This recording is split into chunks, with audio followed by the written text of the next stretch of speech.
सरकार है। आज हम दिखाने वाला है स्लिप रिंग का टोटल फॉल्ट और उसका सॉल्यूशन।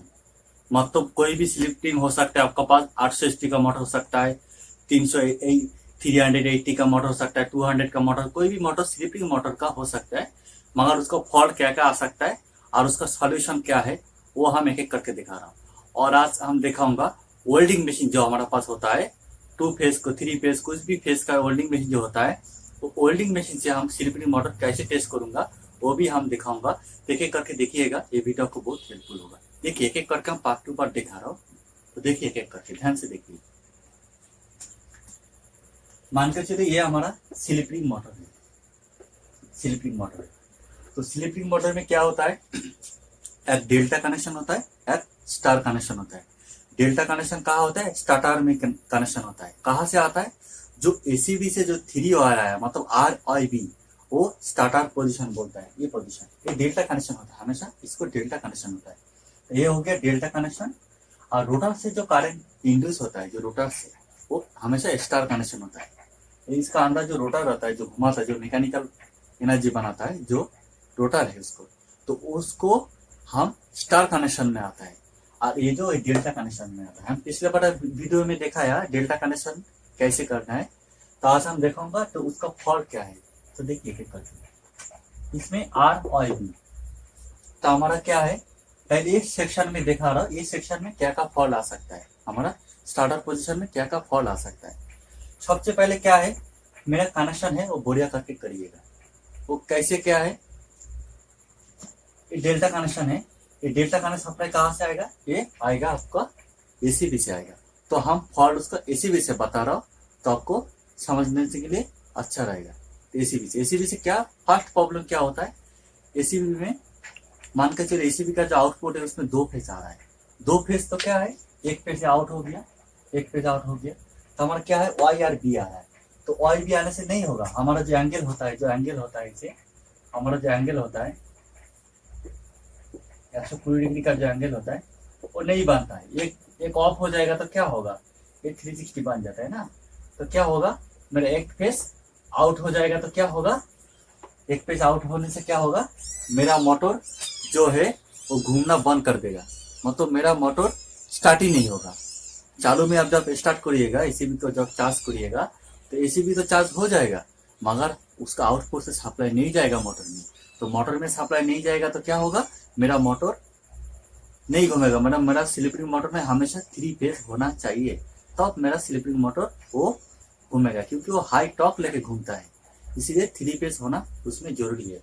तो क्या है, हमेशा ध्यान दीजिएगा, जो मेरा 3 फेज आ रहा है कि नहीं आ रहा है। तो फर्स्ट स्टेप क्या है, मैंने एसीबी से जो है एसीबी चार्ज किया, मान के चलिए एसीबी को हम होल्ड किया, एसीबी होल्ड किया।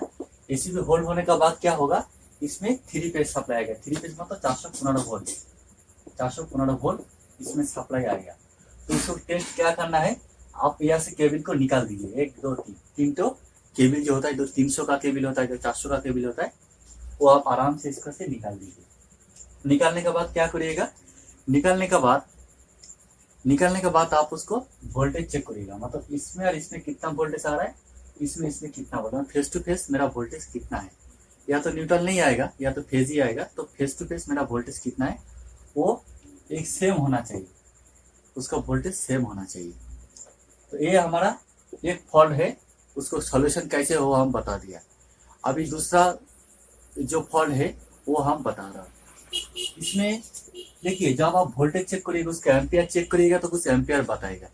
घबराने का कोई टेंशन नहीं है, एम्पियर कुछ बताता है, मगर उससे कोई टेंशन नहीं है, एम्पियर बताने दीजिए। मतलब कुछ एम्पियर बताएगा, केबल का जो एम्पियर कुछ बताएगा, उसके लिए टेंशन का करने की जरूरत नहीं।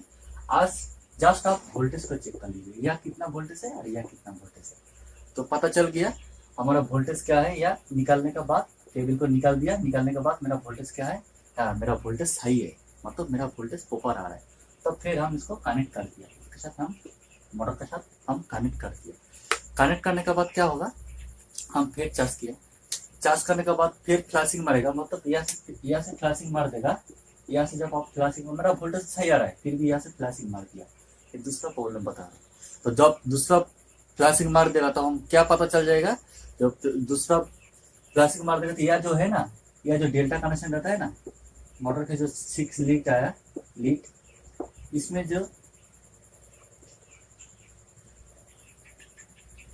लूज कनेक्शन हो सकता है। मतलब ये जो केबल जो आया ना, अंदर से जो केबल आया, मतलब 3 तो जो ऐसे कनेक्शन है ना RIB करके, है, तो उसमें क्या है आपको लूज कनेक्शन हो सकता है। लूज कनेक्शन का चलते आपको फ्लैशिंग मार सकता है। तो क्या है, मेरा रेंज लेके मेरा ये जो नट बोल्ट जो होता है उसको बढ़िया करके टाइट करिए। टाइट करने के बाद फिर फ्लैशिंग मार दिया, अब फिर एसीपी को चार्ज किया तो फिर फ्लैशिंग मार दिया। हमारा तीसरा प्रॉब्लम क्या आ सकता है, तीसरा प्रॉब्लम मेरा जो DO फ्यूज होता है, डायरेक्ट ऑनलाइन फ्यूज, वो कहाँ रहता है, वो 11 kV में रहता है। वो डायरेक्ट ऑनलाइन फ्यूज क्या है, वो टूट गया, मतलब वो जल गया। इसका क्या हो सकता है, ये जो हमारा जो LRS है ना, LRS का चलते हमारा ये प्रॉब्लम हो सकता है। तो आप कभी भी आप चार्ज करने के लिए जाइएगा, हमारे LRS का जो रेजिस्टेंस है उसको बढ़िया करके ध्यान दीजिएगा, और उसको थोड़ा नमक पानी छोटा देके उसको पानी को बढ़िया करके हिला के तब आप एसीबी को चार्ज करिएगा। तो हमारा क्या हो गया, हमारा मान कर चलिए सब पूरा हमारा ओके है, पूरा हमारा सब सिस्टम ओके है। अभी हमको क्या चेक करना है, हमारा वेल्डिंग मशीन से हमारा स्लिपिंग मोटर चेक करना है वेल्डिंग मशीन से। तो देखिए एक एक करके। वेल्डिंग मशीन आपको मालूम है, वेल्डिंग मशीन में क्या रहता है, वेल्डिंग मशीन में मान के चलिए 3 फेज वेल्डिंग मशीन, 3 फेज की 2 फेज जो भी होता है, हाँ 3 फेज की 2 फेज जो भी वेल्डिंग मशीन रहता है उसमें हमेशा 2 आउटपुट रहता है। क्या रहता है, एक रहता है उसका, हम बता दे रहा हूँ, एक रहता है उसमें आर्थिंग, और उसको रहता है एक वेल्डिंग करने वाला जो एक उसमें रहता है एक।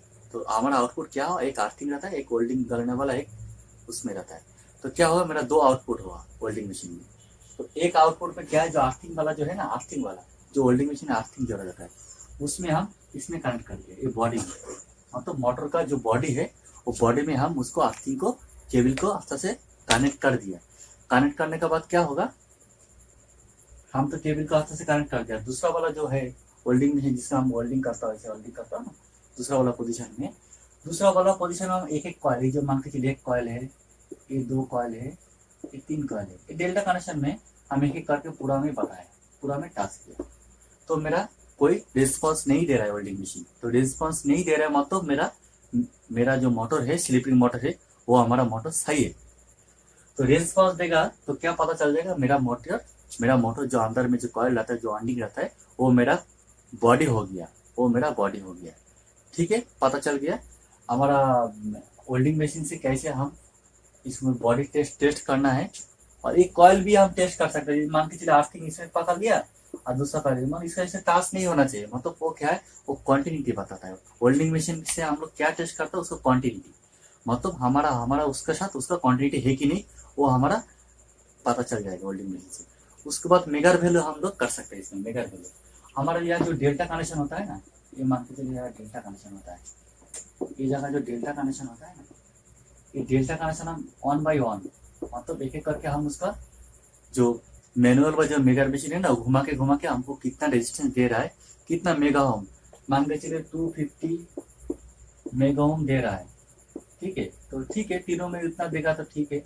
मतलब हमारा एक कॉइल और एक कॉइल इसमें शॉर्ट नहीं बताना चाहिए, इसके साथ बॉडी भी नहीं दिखाना चाहिए। मतलब मेरा जो है कुछ रेजिस्टेंस बताना चाहिए, मगर मेरा जो मेगर वैल्यू 0 नहीं होना चाहिए, मतलब 0 नहीं चाहिए, कुछ मेगर वैल्यू होना चाहिए। जैसे 250 हो सकता है, 300 हो सकता है, कुछ भी मेगोम हो सकता है, मगर मेरा 0 नहीं होना चाहिए। तो जब हम बॉडी टेस्ट करूंगा तो कैसे चेक करूंगा, मेगर वैल्यू से बॉडी टेस्ट करूंगा, तब हमारा एक अर्थिंग वाला जो मेगर में जो अर्थिंग है वो हम इसमें कनेक्ट कर दिया, और इसमें एक एक करके घुमा के टेस्ट करो। जिसमें 0 दिखाएगा तो मेरा बॉडी है, 0 नहीं दिखाएगा तो ठीक है। तो मेगर वैल्यू में हम ऐसे टेस्ट करते हैं। पहले हम वेल्डिंग मशीन में कैसे चेक करना वो बता दिया, अभी मेगर वैल्यू में बताया, ठीक है। तो मेगर वैल्यू पूरा ऐसे चेक करे, तो उसके बाद कॉइल टू कॉइल चेक करे। कॉइल टू कॉइल तो मेरा शॉर्ट नहीं है, दोनों जो तीनों कॉइल होता है 1 बाई 1 टेस्ट करिएगा, तो हमारा मेगर वैल्यू कितना दे रहा है और चेक करिएगा। उसके बाद क्या आता है, मल्टीमीटर में क्या टेस्ट होता है, मल्टीमीटर में टेस्ट होता है IR वैल्यू। IR का फुल फॉर्म क्या है, इंसुलेशन रेजिस्टेंस। तो हमारा क्या है, कॉइल जो होता है, जो अंदर में जो वाइंडिंग होता है वो वाइंडिंग के रेजिस्टेंस क्या है, वार्निंग का रेजिस्टेंस मतलब इंसुलेशन क्या है वो टेस्ट करने के लिए हमारा मल्टीमीटर यूज करना पड़ता है। मल्टीमीटर बिगड़ से भी होता है, मल्टीमीटर रहेगा तो डिजिटल में आपको पता चल जाएगा, डिजिटल मल्टीमीटर। तो क्या है, मल्टीमीटर में मान के चलिए 200 ओम आया, तो बराबर 200 ओम इसमें भी आना है, तीनों कॉइल में आना चाहिए, तीनों कॉइल में 200 ओम भी आना चाहिए। ठीक है, उसको ज्यादा डिफरेंस होगा तो मेरा इंसुलेशन का प्रॉब्लम हो गया, मतलब अंदर में जो वाइंडिंग होता है स्टार्टर का वो मेरा इंसुलेशन का प्रॉब्लम होता है। तो हम बता दिया या का क्या का प्रॉब्लम हो सकता है। मेन जो प्रॉब्लम होता है ना उसका एलआरएस का प्रॉब्लम होता है। एलआरएस में हमेशा ध्यान दीजिएगा, एलआरएस में मेन प्रॉब्लम होता है। क्या प्रॉब्लम होता है एलआरएस में? एलआरएस में जो है जो पीछे वाला जो कॉन्ट्रैक्टर आता है ना शॉर्टिंग करने के लिए, जो पीछे वाला जो कॉन्ट्रैक्टर, वो कॉन्ट्रैक्टर हमेशा होल्ड रहता है। तो क्या है, आप जब एसीबी चार्ज किया तो तुरंत फ्लैशिंग करके निकाल दिया, तो वो देख लीजिएगा जो मेरा वो ऑफ पोजीशन में है कि नहीं। जब धीरे धीरे जब एलआरएस में जाएगा तब वो होल्ड होगा, तब मेरा मोटर पूरा स्लीपिंग मोटर पूरा रनिंग में पकड़ लेगा, फुल स्पीड में पकड़ लेगा। ठीक है, तो क्या है मेरा एलआरएस में रेजिस्टेंस और जो कॉन्ट्रैक्टर है वो सही है कि नहीं वो चेक करिएगा। और ये प्रॉब्लम में आपको डीओ फ्यूज में प्रॉब्लम आ सकती है, 11 के में वो बता दिया। अभी हम स्लीपिंग का इसमें क्या का प्रॉब्लम आ सकता है वो हम बता रहा हूँ। देखिए इसमें 1 2 3, इसमें हमेशा 3 पे स्लीपिंग होता है। स्लीपिंग क्या रहता है, स्लीपिंग ये जो अंदर से जो रोटर है ना, ये रोटर अंदर में रोटर रहता है, ये रोटर में जो कॉइल होता है ना, रोटर में जो कॉइल रहता है वो कॉइल में क्या है, ये कॉइल में अंदर में बाहर गया, ऐसे बाहर जाएगा। हम देखा ये रोटर से जो कॉइल है ऐसे 3 तो बाहर गया, बाहर होके ये इसके साथ ये कनेक्ट हो गया, और स्लीपिंग के साथ ऐसे कनेक्ट होता है। मतलब मेरा क्या है, आप मान के चलिए कोई भी स्लीपिंग क्या है रोटर का साथ शॉर्ट हो गया, मतलब बॉडी हो गया, तो कैसे टेस्ट करना है, आपको पहले इसको डिस्कनेक्ट करना पड़ेगा। ये जो हमारा केबल जो कनेक्ट किया रोटर से, जो स्टार कनेक्शन जो दिया है ना, स्टार कनेक्शन को खोल दीजिए। खोलने के बाद क्या है 1 2 3 3 तो है ना, 3 तो अलग अलग दिखाएगा। मतलब इसमें मेगा वैल्यू टेस्ट करिएगा, इसका जो पहले क्वांटिटी टेस्ट करिएगा, क्वांटिटी में इसमें नहीं दिखाएगा, इसमें नहीं दिखाएगा, सब अलग अलग दिखाएगा। मगर जब इसे आप कनेक्ट कर दीजिएगा, इसे जब कनेक्ट आएगा ये, तब वो सब शॉर्टिंग देखिए कि स्टार कनेक्शन में है ना। तो जब आप टेस्ट करिएगा तो मेरा स्लीपिंग क्या पोजीशन में वो टेस्ट करना जरूरी है, तो उसको टेस्ट कर लीजिएगा। तो टेस्ट कैसे करिएगा वो आप वेल्डिंग मशीन से भी कर सकते हैं, सेम फंडा है।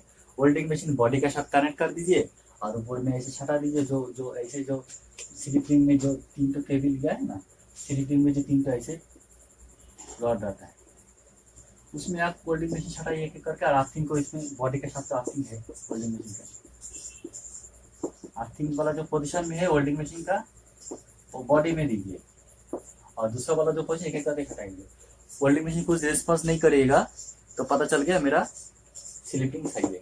तो स्लीपिंग का ऊपर क्या है, यह खा जाता है, जो पोजीशन में है ना यह खत्म हो जाता है। तो कार्बन का चलते डेड कार्बन आप यूज करिएगा तो मेरा स्लीपिंग खा जाता है। स्लीपिंग खाने से क्या होगा, जोर से फ्लैशिंग मारेगा, जोर से फ्लैशिंग मारने से क्या होगा, मेरा रोटर जो अंदर में जो रोटर रहता है ना, ये जो रोटर रहता है अंदर में, ये रोटर जल सकता है। ये रोटर अंदर में जो रोटर रहता है जो मैकेनिकल एनर्जी बनाता है रोटर, वो रोटर जल सकता है। तो क्या होगा, ऐसे खा जाएगा, तो उसको स्लीपिंग को निकाल दीजिए। कैसे निकालना है, ये जो है इसको पहले डिस्कनेक्ट कर लीजिए, कार्बन को हटा दीजिए, कार्बन को सब खोल दीजिए, उसको थोड़ा सा ऐसे मारिएगा, ये आपको पिन जाता है, पिन से ये हटा था, पिन को निकाल दीजिए, तुरंत बाहर आ जाएगा। बाहर आने का क्या करेगा, बाहर आने से लेद में लेके जाइएगा, लेद में जाकर उसको कटिंग करके लेके आइएगा, कटिंग करके लेके आइएगा, मतलब उसको लेवल करके लेके आइएगा, तीनों बराबर लेवल होना चाहिए, तीनों बराबर लेवल होना चाहिए। तो उसके बाद आप कार्बन बैठेगा तो मेरा कार्बन बढ़िया दिखेगा और मेरा स्लीपिंग स्मूथ में चलेगा, बढ़िया चलेगा। तो अभी क्या हुआ, ये जो सप्लाई गया है, सप्लाई कहाँ गया, ये जा गया एलआरएस में। अब कोई भी क्या होता है ना, आप एसीबी को चार्ज किया है, तुरंत मेरा स्लीपिंग मोटर ट्रिप हो गया। तो सबसे पहले आप क्या करिएगा, मोटर तो टेस्ट कर लीजिएगा, वेल्डिंग मशीन से हो मेगा वैल्यू से।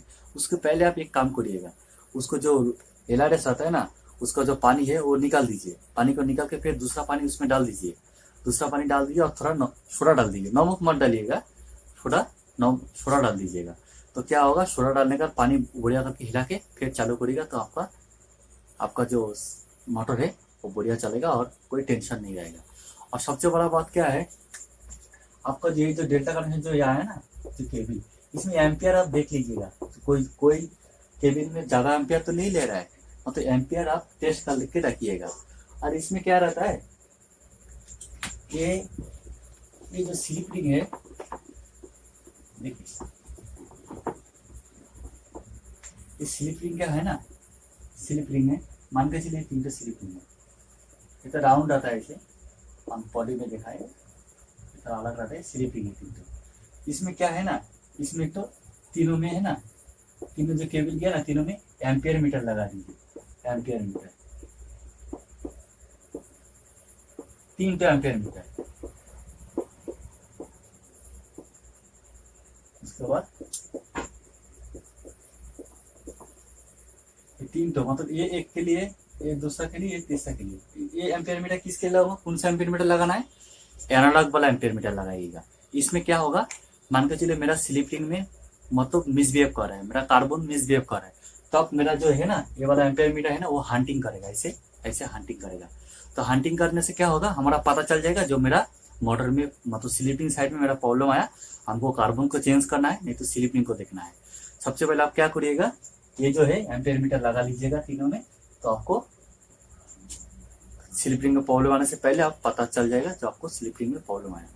तो ये क्या है, केबिन बॉडी हो जाएगा तो बहुत जोर से फ्लैशिंग मारेगा, केबिन बॉडी नहीं होना चाहिए। ये सब में पूरा ध्यान दीजिएगा, और उसमें एलआरएस में पानी में भी ध्यान दीजिएगा। पानी थोड़ा वैसे भी ट्रिप करेगा, तो सबसे पहले आप उसको पानी को निकाल के 2 बाल्टी पानी निकाल के फिर 2 बाल्टी फ्रेश पानी डालिएगा, और उसको थोड़ा सोडा डाल दीजिएगा। और एसीबी में 2 फेज जाएगा, तो एसीबी को निकाल के उसको बढ़िया करके सर्विसिंग करके फिर उसमें मतलब एसीबी को होल हो रहा है कि नहीं हो रहा है चेक करके तब उसको एसीबी को उसको चार्ज करिएगा। आज का वीडियो इतना ही है। आज हम इतना ही सीखा है एसीबी से कैसे क्या क्या फॉल्ट होता है, और हम इतना ही सीखा है। आज का वीडियो इतना ही, थैंक यू।